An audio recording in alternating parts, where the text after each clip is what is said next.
আসসালামু আলাইকুম। আমি মোহাম্মদ আহসানুল হাবিব অনু, পড়তেছি কুড়িগ্রাম সরকারি কলেজ, গণিত বিভাগ। তো তোমাদের নবম দশম শ্রেণীর স্থানাঙ্ক জ্যামিতিতে অর্থাৎ উচ্চতর গণিতের স্থানাঙ্ক জ্যামিতির কুমিল্লা বোর্ড 2021-এর প্রশ্নটা আজকে সমাধান করব। দেখো এখানে উদ্দীপক কী বলছে। 1 নং দৃশ্যকল্প 1-এ দেখছো P(m²+2 3m) কিউবের মান দিছে 4,8, আর হইল 7,5, তিনটি ভিন্ন বিন্দু। দৃশ্যকল্প 2-এ লিখছে A(5,10), B(3,-4), C(7,-4) এবং D(11,12) একটি চতুর্ভুজের 4টি শীর্ষবিন্দু। অর্থাৎ চতুর্ভুজ আমাদের দেখতে এইরকম, এই যে 4টে শীর্ষবিন্দু চারখানে দেওয়া আছে, আর এটা 3টি ভিন্ন বিন্দু, অর্থাৎ এই 3টে ভিন্ন বিন্দু দিয়ে একটা ত্রিভুজ বোঝাবে, এই আর কি। তো দেখো ক নম্বরে বলছে 2 নম্বর দৃশ্যকল্প হতে AB এর দৈর্ঘ্য নির্ণয় করো। 2 নম্বর আমাদের এইটা হতে AB এর দৈর্ঘ্য নির্ণয় করো। তো শুরু করি অঙ্কটা। তো দেখো কি বলছে। ক নাম্বার দেওয়া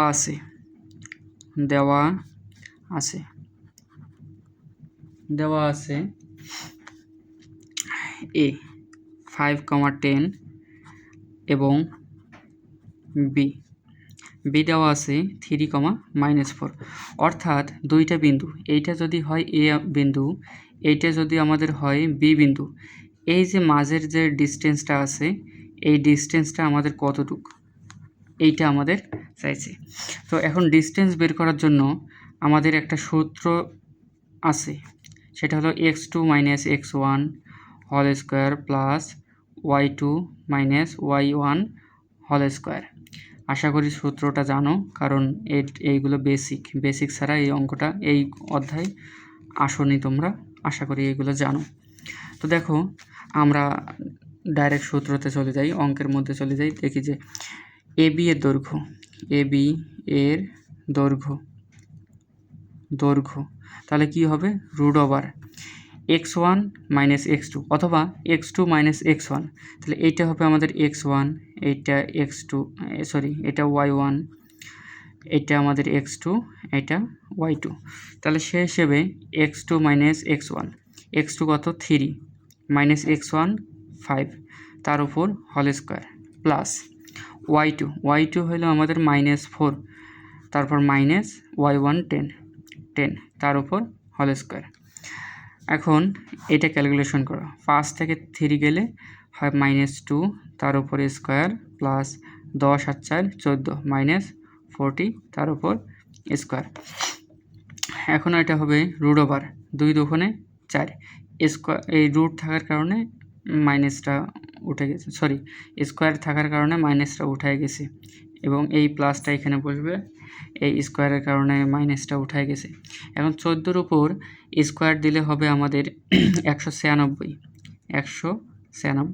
এখন 196 যোগ 4 হবে 200, √200। এখন √200-কে ভাঙায় লেখা যায় 100 গুণন 2, 100 দুগুণে 200, অর্থাৎ 10√2 এত একক। আশা করি তোমরা এই জায়গা থেকে এই জায়গা বুঝতে পারছো। এইটা ভাঙানো লাগবে, এই ভাঙাইতে যারা পারো না তারা প্র্যাকটিস করবা বেশি করে। তো এরপর এটাই আমাদের অ্যান্সার। এখন আমরা খ নম্বরে দেখি কি বলছে। 1 নং হতে, অর্থাৎ এইটা আমাদের 1 নং হতে PQ এবং R বিন্দুত্রয় সমরেখ হলে M এর মান নির্ণয় করো। সমরেখ কথার অর্থ কি দেখি। আগে শুরু করি অঙ্কটা। খ নম্বর দেওয়া আছে P(m²+2, 3m), তারপর Q(4,8), এরপর R(7,5). বলছে যে এত 3টি বিন্দু। 1 নং হতে PQR বিন্দুত্রয় সমরেখ হলে M এর মান নির্ণয় করো। সমরেখ বলতে একটা রেখায় থাকবে, অর্থাৎ এইটা যদি আমাদের একটা রেখা হয় তাহলে এটা ধরো পি রেখা, পি বিন্দু, এটা কিউ বিন্দু, এটা আর বিন্দু, অর্থাৎ সমরেখ এক রেখার উপর উপস্থিত থাকবে এই বিন্দুগুলো, সেটাই বলছে। তো আমরা জানি যে একটা রেখার উপর যদি বিন্দুগুলো উপস্থিত থাকে তাহলে তার ঢাল অবশ্যই সমান হবে, অর্থাৎ পি বিন্দু থেকে কিউ বিন্দু এর ঢাল এবং কিউ বিন্দু থেকে আর বিন্দুর ঢাল অবশ্যই সমান হবে। এখন পি বিন্দু থেকে কিউ বিন্দুর ঢাল যদি হয় m1 এবং কিউ বিন্দু থেকে আর বিন্দুর ঢাল যদি হয় m2, তাহলে অবশ্যই m1 = m2 হবেই হবে, বাধ্যতামূলক হতেই হবে। বোঝা গেল? আশা করি বুঝছো। তো ঢাল নির্ণয় করতে গিয়ে আমরা কি সূত্র পাই? যে ধরি পি ও কিউ বিন্দুর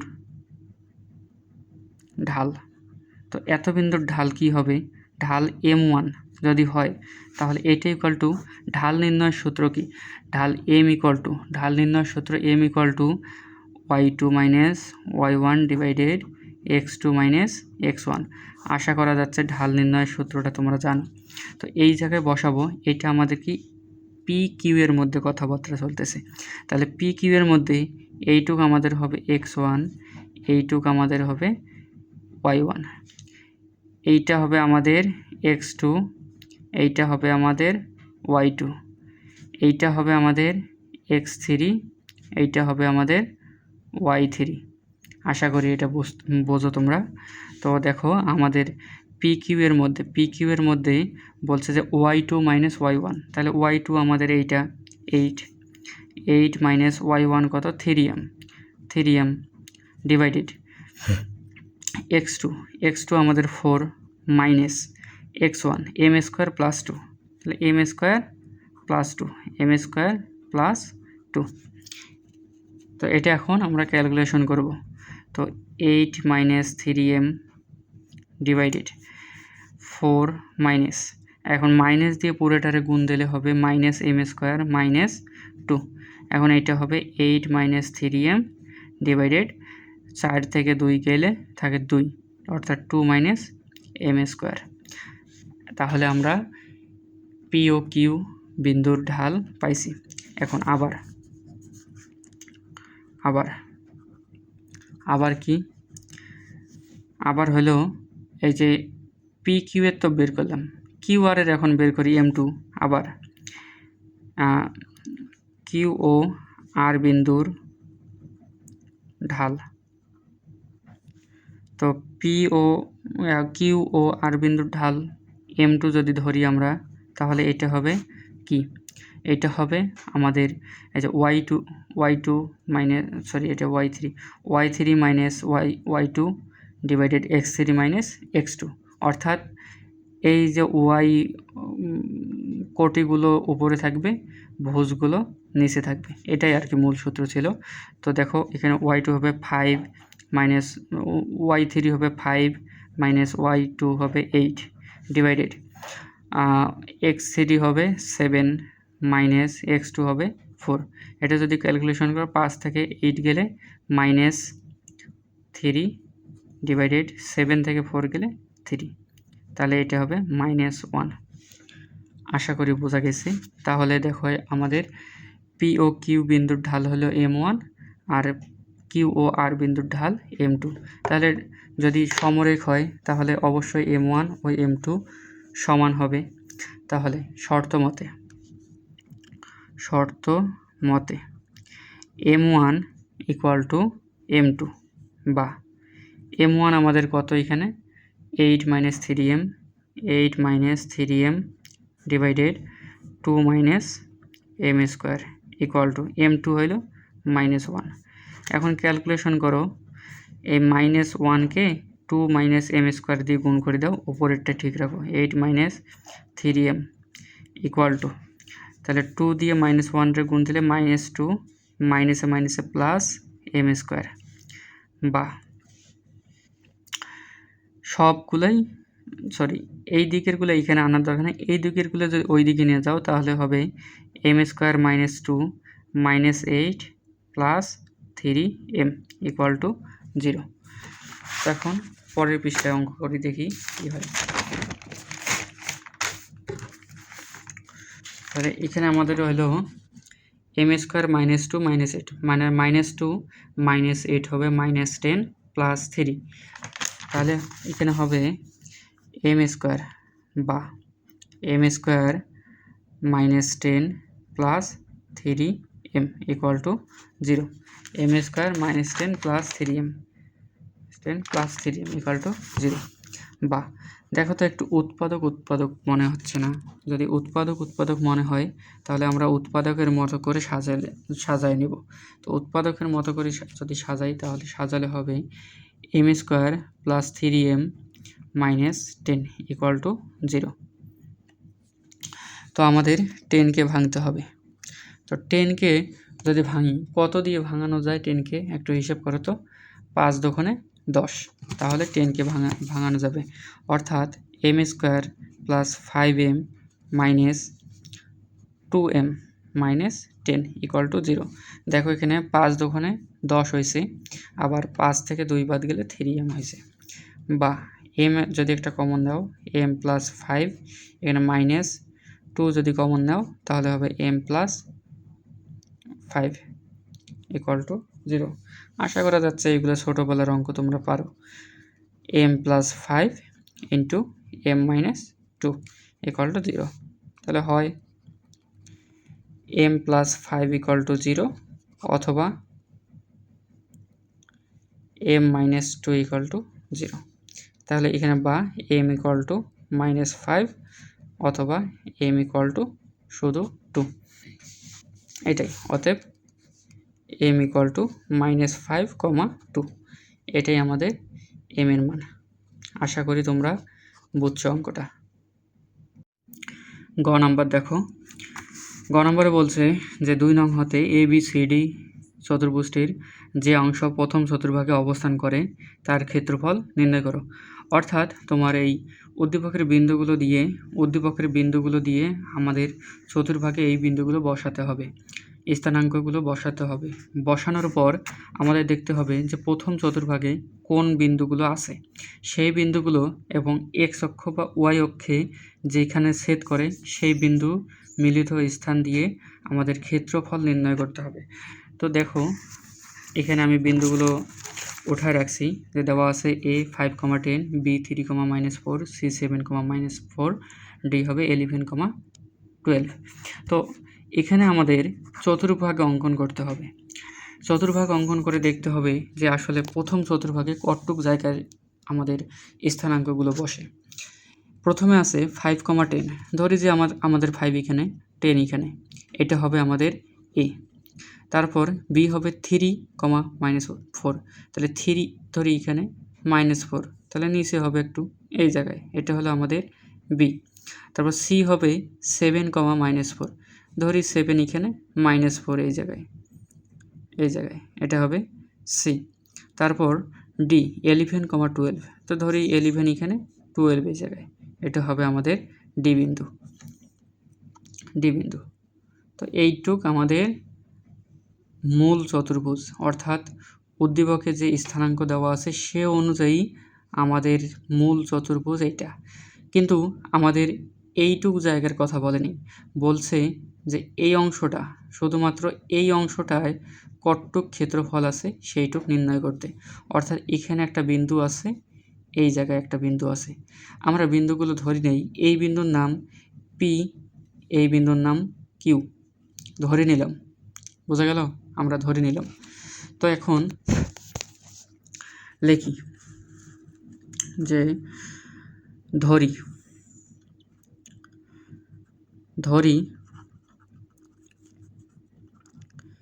AB রেখাটি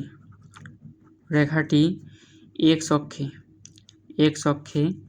P বিন্দুতে ছেদ করে এবং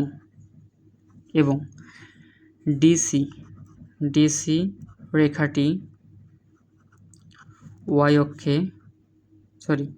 রেখাটি x অক্ষে Q বিন্দুতে ছেদ করে। আমরা ধরে নিলাম যে পি বিন্দুতে ছেদ করে, কিউ বিন্দুতেও ছেদ করে।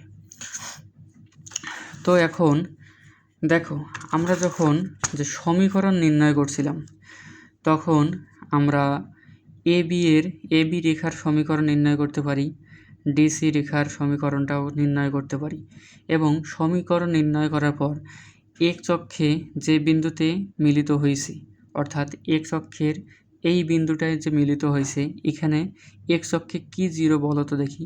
এক্স অক্ষের ওপর ওয়াই জিরো। তাহলে এক্স অক্ষের ওপর আমাদের এখানে কোনো একটা মান থাকবে, কিন্তু ওয়াইয়ের মানটা সব সময় শূন্য হবে। এখানেও তাই, কিউয়ের এখানেও তাই, এক্স অক্ষে এক্সের কিছু একটা মান থাকবে, ওয়াইয়ের মানটা জিরো হবে। এটা সব সময়ের জন্য বাস্তব। এটা তোমার মনে রাখার বিষয়। তোমরা যেখানে যে স্যারের কাছে বেসিক পড়ছিলা তিনিও বলে দিছে এক্স অক্ষে সবসময় ওয়াইয়ের মানটা শূন্য হয়। তো সে অনুযায়ী আমরা এবি রেখার সমীকরণ বের করব এবং ডিসি রেখার সমীকরণ বের করব। বের করার পর এবি রেখায় ওয়াইয়ের মানটা শূন্য করে দেব। দেওয়ার পর আমরা এই যে পি বিন্দুর স্থানাঙ্ক পাবো এবং ডিসি এর সমীকরণটা নির্ণয় করব। করার পর ওয়াইয়ের মান ওখানে শূন্য করে দেব, যার ফলে আমরা কিউ বিন্দুর স্থানাঙ্ক পাবো। তো দেখি করি। তো এখানে এবি রেখার সমীকরণ, এবি রেখার সমীকরণ। তো তোমরা আশা করি সমীকরণ নির্ণয় করতে পারো। সমীকরণ নির্ণয় করার সূত্র কি? y minus y one divided x minus x one equal to y one minus y two divided x one minus x two. এইটা সমীকরণ নির্ণয় সূত্র। তো সেই হিসেবে আমরা অঙ্কটা করি যে ওয়াই মাইনাস ওয়াই ওয়ান কোনটা? এবি রেখার সমীকরণে ওয়াই ওয়ান হলো আমাদের এই 10, তো 10 লেখো, divided x minus x one কত? 5, তো 5 equal to y one minus y two, y one আমাদের 10 মাইনাস ওয়াই টু কত? -4, তো এই মাইনাস আর এই মাইনাস গুণ হয়ে +4 হয়ে গেল, ডিভাইডেড x1 মাইনাস x2, তো x1 কত আমাদের? 5, তো 5 মাইনাস x2 কত? 3, তো 5 মাইনাস 3। এখন ক্যালকুলেশন করে দিই, y minus 10 divided x minus 5 equal to 10 আর 4 14, 5 থেকে 3 গেলে কত হয়? 2, বা y minus 10 divided x minus 5 equal two 7, বা 7 দ্বারা এটার গুণ দাও, 7x minus 5 7 35 equal to y minus 10। সবগুলো কি বলে, এই পাশের ডান পক্ষের সব মানগুলো বাম পক্ষে আনলে হবে 7x minus y minus 35 plus 10 equal to 0, বা 7x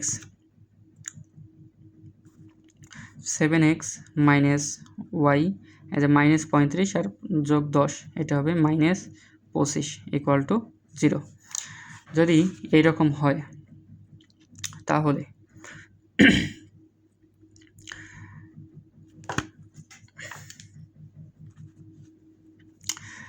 এটা হলো আমাদের 1 নং সমীকরণ। অর্থাৎ এই সমীকরণটা হবে আমাদের এই যে এবি রেখার সমীকরণ।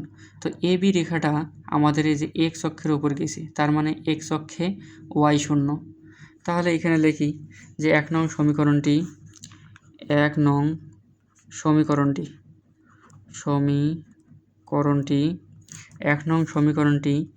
এক্স অক্ষ ছেদ করায় ওয়াই ইকুয়াল টু 0। যদি ওয়াই ইকুয়াল টু 0 হয় তাহলে 7x minus 0 minus 25 equal to 0 হবে, অর্থাৎ বা x ইকুয়াল টু হবে 25/7। তাহলে 25/7 হবে আমাদের কার মান? x এর মান। বোঝা গেল? তাহলে যদি x এর মান 25/7 হয় তাহলে এই যে আমাদের p এর স্থানাঙ্ক কত হবে? অতএব p এর স্থানাঙ্ক পি এর স্থানাঙ্ক হবে 25/7, 0, কারণ ওয়াই এর মান সবসময় 0। এরপর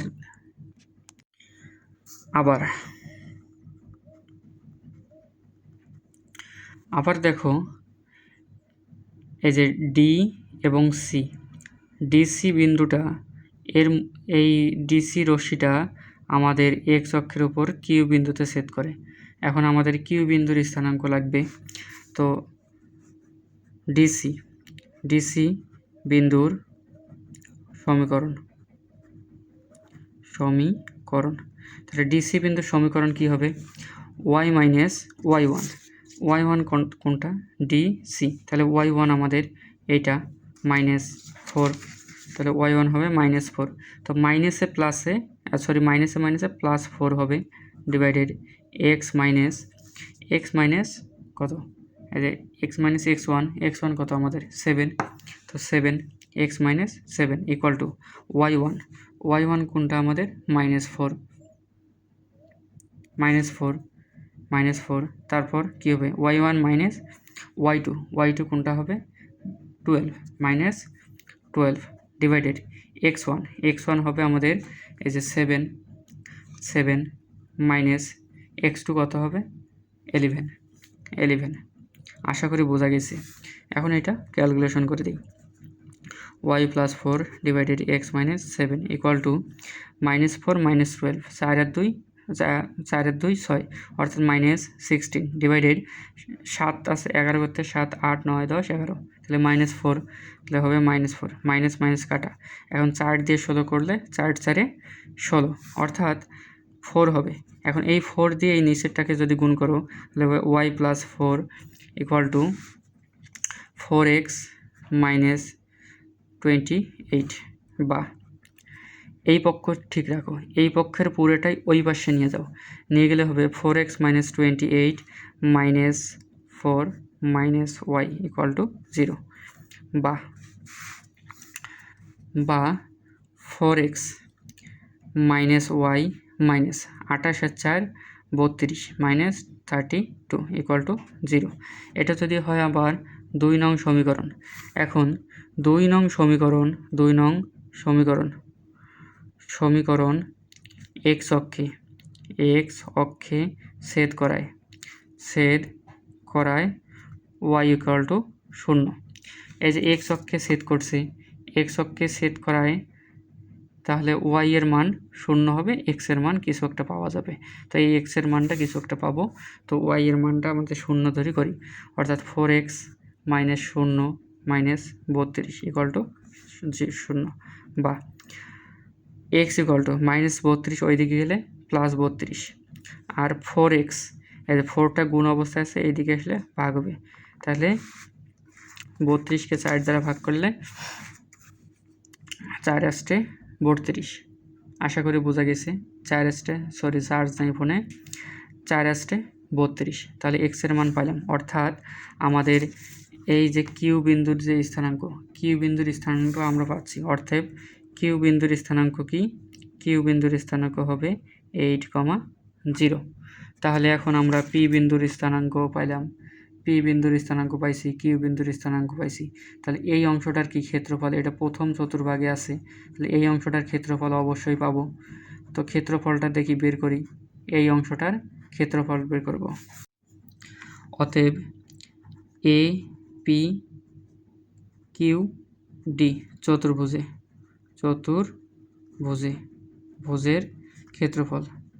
ক্ষেত্রফল কি হবে? এই যে এ পি কিউ ডি, এই চতুর্ভুজটার ক্ষেত্রফলের সূত্র কি?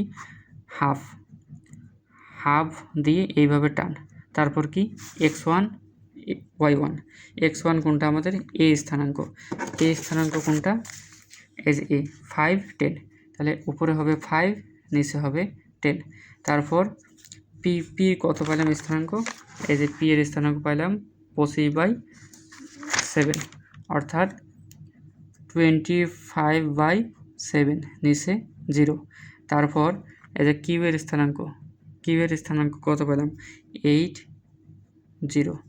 তারপর আমাদের কত ডি এর স্থানাঙ্ক হবে।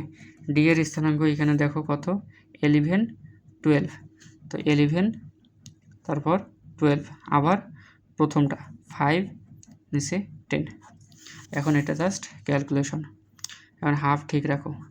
এখন 5 শূন্যের 0 যোগ এটা দিয়ে এটারে গুণ দিলে 0 যোগ 8 12 8 দুগুণ 16 16 6 8 একে 8 আর 1 9 96 যোগ 11 গুণন 10 110, তারপর বিয়োগ এইটা দিয়ে এটারে গুণ দিলে কত হবে 250/70, 250/7 সরি 250/7। এই যে 10 দিয়ে 25/7কে গুণ দিলে 250/7, তারপর আবার মাইনাস এইটা দ্বারা এইটারে যদি গুণ দাও তাহলে 0, আবার মাইনাস এটা দ্বারা এটার গুণ দিলে 0, আবার 5 12 60, তার মাইনাস 5 দুগুণে 10, 5 থেকে 5 আর 1 6 এত।